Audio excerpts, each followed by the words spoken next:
It's a beautiful sunny Friday here in upstate New York, and we've got a lot to talk about.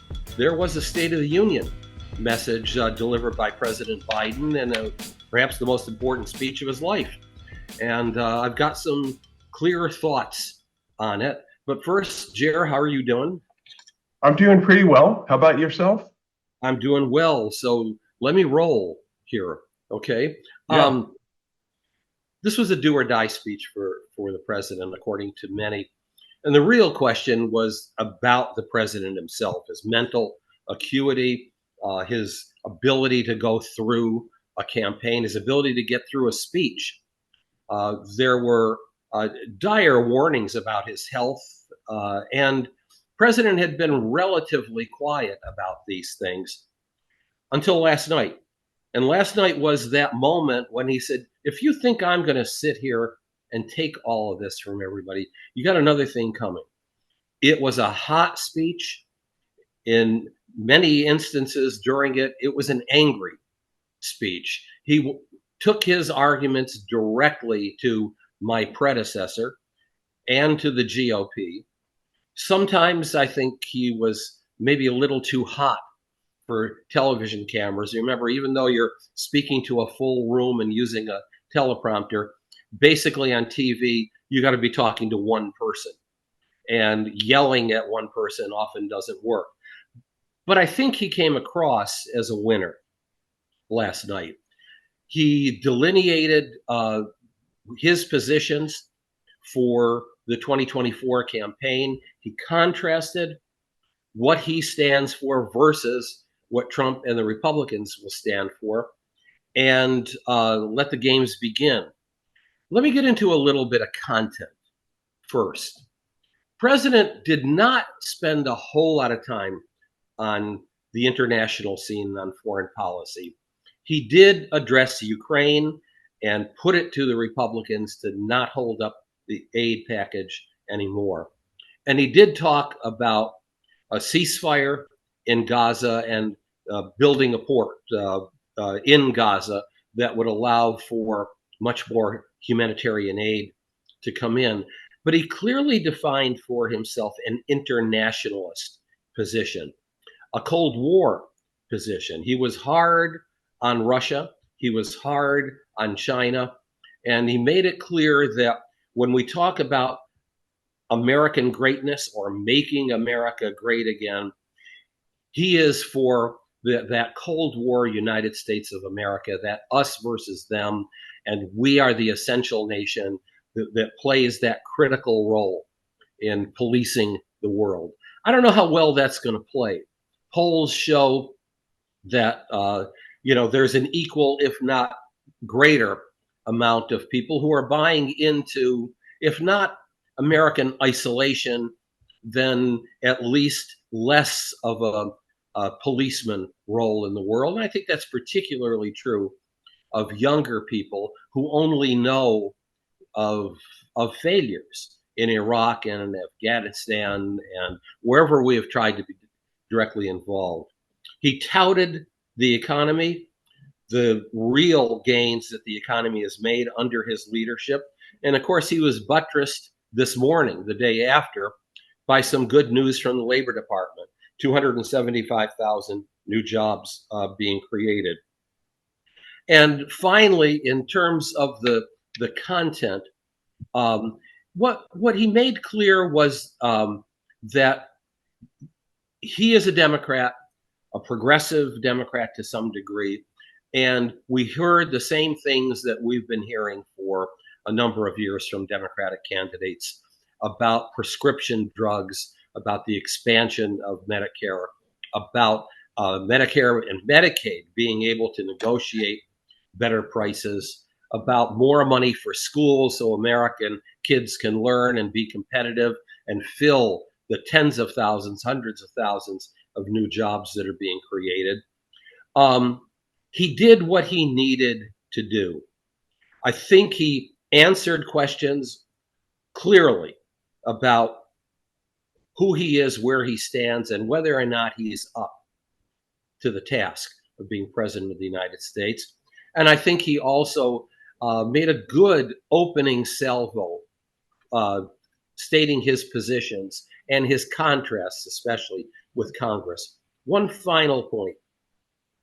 He's at his best away from the teleprompter. When he's engaged by Marjorie Taylor Greene or by those voices that faces that we could not see, and when he's feisty and funny and smiles, I think, like last year, he scores some points. I do not expect any bumps in the polling. I do think he may pick up a point or two. I think he will stem the tide of the free fall he's been in. But unlike previous decades, you're not going to see him go from 39 to 48. First of all, partisan people were watching. Those who are undecided, I don't think are engaged quite yet to be able to have their minds turned. So those are initial thoughts. What do you think?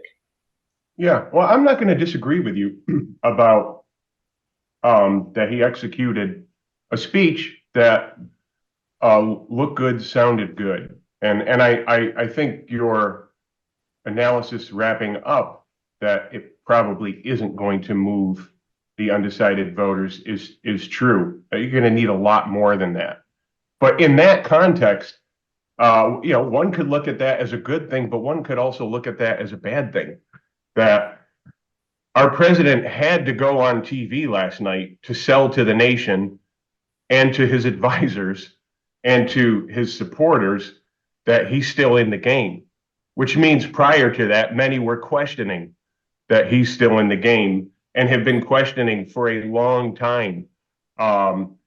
So is that a success or it is a failure is an interesting question. I think that it's very revealing about the state of our president. Everybody knows he's 81 years old. And that is still the question. I think it's still going to be the question that here we are at a crossroads, at a pivotal moment, something akin, really, and this is no exaggeration, to a fourth turning moment. Like 1940, like the eve of 1865. I mean, we are bombarded 360 degrees, not only on the domestic front in every possible way with every important issue, but on the international front. And so it's always going to be in the minds of Americans who the consensus is that this is an inflection point, if not in human history. We don't need to go that far, but in American history. And can somebody who last night had to prove to the country that he could give a good speech is the person to command the ship? I think that that's a massive problem. I'm not going to get into the economy gains and the job gains, because the perception from voters, right, is pretty uniform that they're hurting. I don't really know how. The only people who could be really convinced by the fact that the economy is doing okay are those who are making more money in 2024 than they were in 2023. But who are those people? What industries are they in, and what ancillary industries are they in? We're probably really looking at consultants, Wall Street, weapons manufacturers, maybe insurance, big insurance companies. Don't forget pollsters. Pollsters. Well, it's a campaign. It's an election season. And Silicon Valley, right? But most Americans don't work in that. So most Americans are going to be hurt, and they're not going to be sold on the fact that we added 275,000 jobs. By the way, what percentage of those are part-time, and what percentage of those jobs have benefits? Most of them don't. I was reminded, who is, you always talk about the stinker, Ivan Illich. Ivan Illich, and the notion of watershed movements when governments have to put more resources into sustaining an unsustainable situation. these job numbers remind me of that. How much money from the federal government is going into creating these jobs, right? At a point when we're $34 trillion in debt. I mean, you see that's a classic case of a watershed moment. So I think without going on too much more and allowing you to respond, I think we agree Americans are going to have to see a lot more, but it's going to be more and more difficult to make the case that Biden is the person for these times. All right, that was brilliant, and I can't disagree with any of that. In fact, I think you nailed it to a great degree. You know, the president touted economic gains, and they are very real. Let's not dismiss those. And of course, what he touted last night was only bolstered by today's news from the Labor Department: 275,000 new jobs. But the critical point, I think, is going to be Biden, the person. And he showed some vigor yesterday, but they're not going to be able to put him on the shelf between now and November. And I can't help but think of three historical parallels of presidents who have had to go on the road and show vigor and try to sell their point of view to the American people. It didn't always work out well. And I'm thinking of three. One was the successor to Abraham Lincoln, who was impeached, Andrew Johnson, and who lost two-thirds control of both houses of Congress. They were radical Republicans. He was a Democrat. And he went on the road, the famous swing around the circle.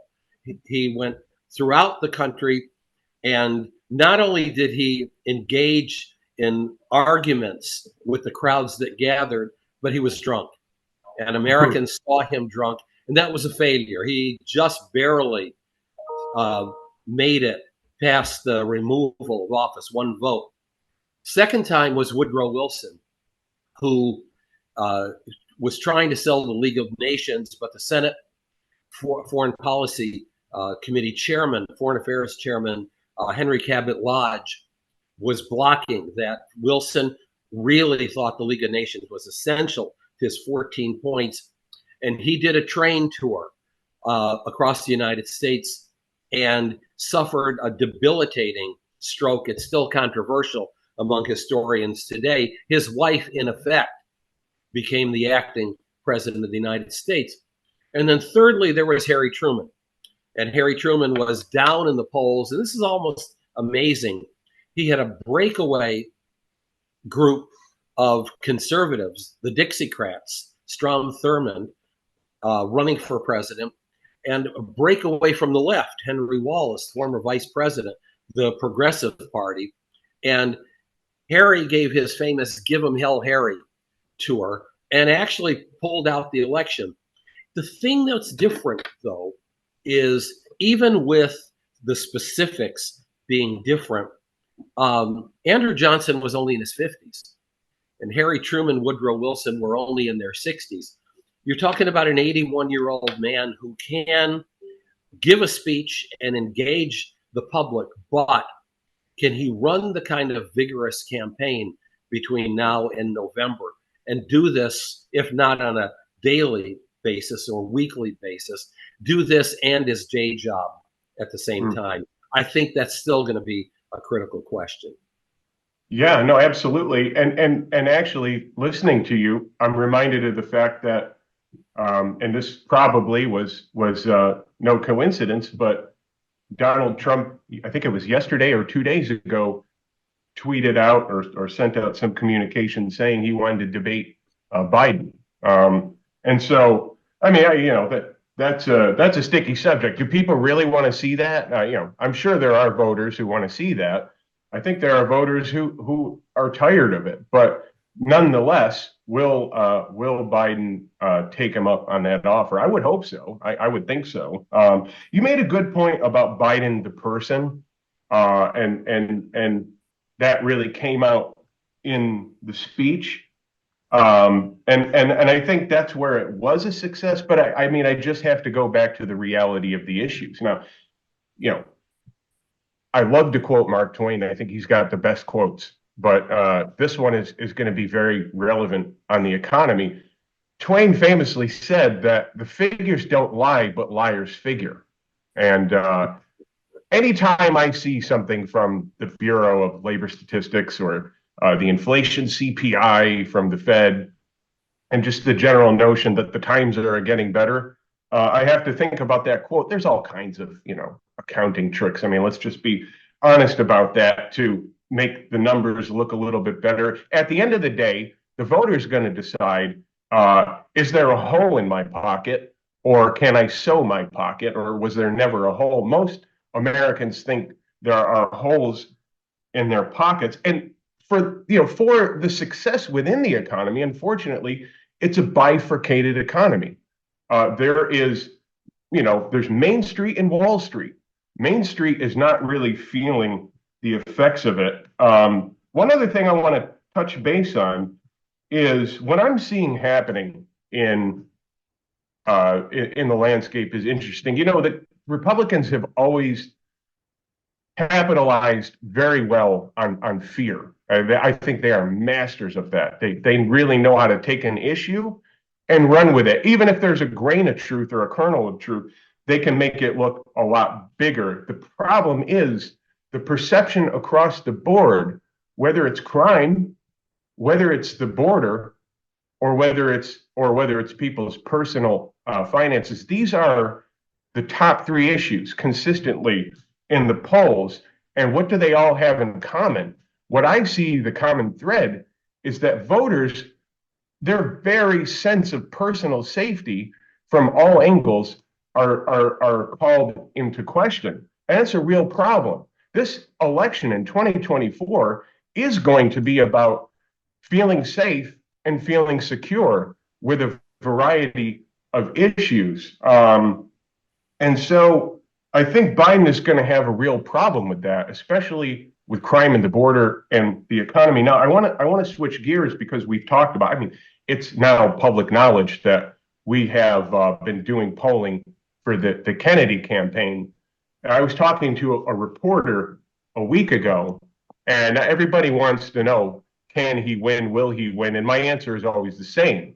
We pollsters, we don't predict for most of the time. The only time that we predict is in our final poll before Americans go to the polls.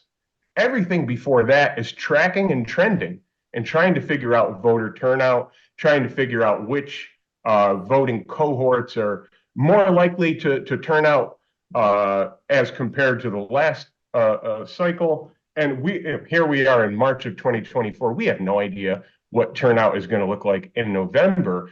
But what we can see is this: there is a darkness in the campaigns of not only Donald Trump, but of Joe Biden, and just this notion of that this is the Armageddon election. This is the American apocalypse in the making. And the darkness is so thick that it is creating a general malaise that I mean, I think most people would agree with me. We've never seen this before. And is a general malaise hanging over our nation something that's going to motivate turnout? Are people really going to be excited to see the sequel of Trump versus Biden Part 2? I mean, it's not like the movie Rocky, where he fights Apollo Creed. People want to see that movie 7 times. They want to see it. They want to see Part 8, 9, 10, 11, 12, Next Generation. That's not the case here. And so with that fact of what is going on in the political landscape, I can actually see a scenario where independent candidates like Kennedy, who, by the way, on average, in most polls, I mean, especially if you look at Rasmussen and Harris and others, they've generally had him at about a fifth of the vote, saying they would vote for Kennedy. Some have gone down. There are going to be ebbs and flows naturally in this, but I see tremendous opportunity where there's a situation where voters are going to look at the landscape and they're going to say, these are our choices. Hey, we actually have other people to look at. We can look at Stein, we can look at Kennedy, we could look at Cornel West, Now the question becomes who can get on the ballot? Can Kennedy get on the ballot? And actually, Kennedy has an ace up his sleeve. If he decides that he wants to go with the Libertarian Party and the Libertarian Party want him to be their candidate, and I totally see that as a possibility because, look, Libertarians, any candidate has polled what, at most 2%, maybe 3%. To get somebody who can poll right now at 20% would be like somebody's portfolio exploding 500%.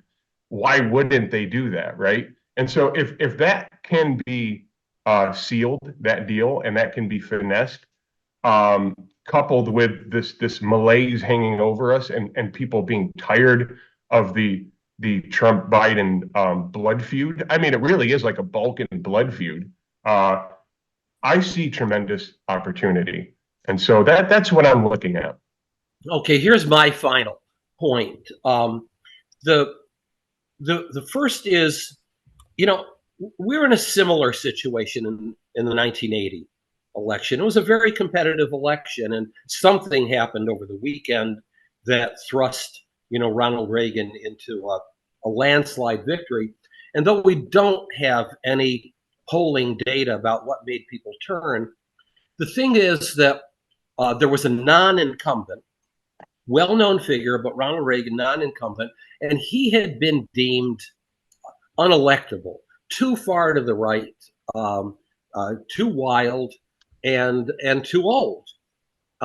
And yet somehow he was transformed into this grandfatherly figure. Michael Deaver was the PR genius who was able to turn him into this benign grandfather, but he was a non-incumbent, which is very important, and then created Morning in America.